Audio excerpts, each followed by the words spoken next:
హంగు ఆర్భాటం తప్ప అభివృద్ధి శూన్యమని తీవ్ర స్థాయిలో విరుచుకుపడ్డారు జోగులాంబ గద్వాల జిల్లా బీఆర్ఎస్ నాయకుడు బాసు హనుమంతు నాయుడు.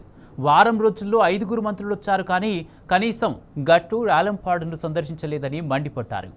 ఒక లెటర్ రాస్తే వచ్చే ట్రాన్స్ఫార్మర్ కోసం డిప్యూటీ సీఎం రావడం విడ్డూరమన్నారు. పాత వాటికి రంగులు వేసి కాంగ్రెస్ ఖాతాలో వేసుకోవడం సిగ్గుచేటని విమర్శించారు. 1,50,00,000తో కొత్త పాఠశాల నిర్మాణం పూర్తయితే ముఖ్యమంత్రి రాక కోసమే 2 కోట్ల రూపాయలు ఖర్చు కావడం విడ్డూరమని ఎద్దేవా చేశారు.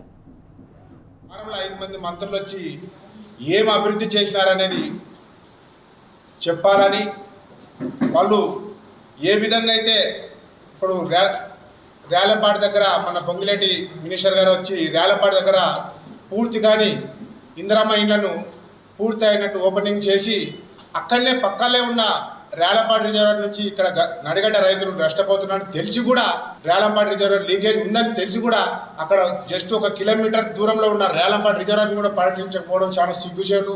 ఒక ట్రాన్స్ఫర్ ఓపెనింగ్కి కూడా ఒక ఉప ముఖ్యమంత్రి గారు వచ్చి ట్రాన్స్ఫరాలు అంటే అప్పుడు జస్ట్ ఇట్లా లెటర్ రాస్తే ఇచ్చే ట్రాన్స్ఫరాలు కూడా వచ్చి ఓపెనింగ్ చేసుకోవడం.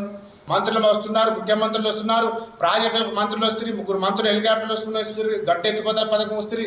ఏ విధంగా ఒక అభివృద్ధి, ఒక నిధులు విడుదల చేసినట్ట చెప్పండి. అభివృద్ధి అనేది ఎక్కడ కూడా కనపడడం లేదు.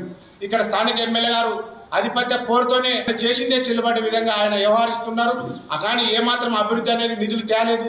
అన్ని విధాల తెలిసి ఈరోజు కాంగ్రెస్ టైంలో మేము చేస్తామని ఈ స్థానిక ఎమ్మెల్యే కృష్ణమోహన్ రెడ్డి గారు ఆ రేలంపాడు రిజర్వేరు గట్టెత్తే పోతుల కొరకు నేను పోతాను, నేను అభివృద్ధి పార్టీ, నేను బీఆర్ఎస్లో ఉన్న అభివృద్ధి అని చెప్పి ఈరోజు కాంగ్రెస్ వద్దుల ఎక్కడ కండవలు వేసుకున్నట్టు స్టేజీల మీద ఆధిపత్య పోరు చెలాయిస్తున్నావు. అంతా కూడా నీదే చెల్లుతుంది, నీదే విధంగా ఉంది. కాబట్టి నువ్వు చెప్పాలని, ఏ అభివృద్ధి చేస్తావు, ఎప్పుడు చేస్తావని మేము నిలదీస్తున్నామని బీఆర్ఎస్ పడతాను గట్టిగా చెప్తున్నాం. నిన్న ముఖ్యమంత్రి గారు కొత్తకోటకు వస్తే 1.5 కోట్లతో స్కూల్ బిల్డింగ్ కడితే ఆయనకు వచ్చిన ఖర్చే 2 కోట్లు అయిందంట.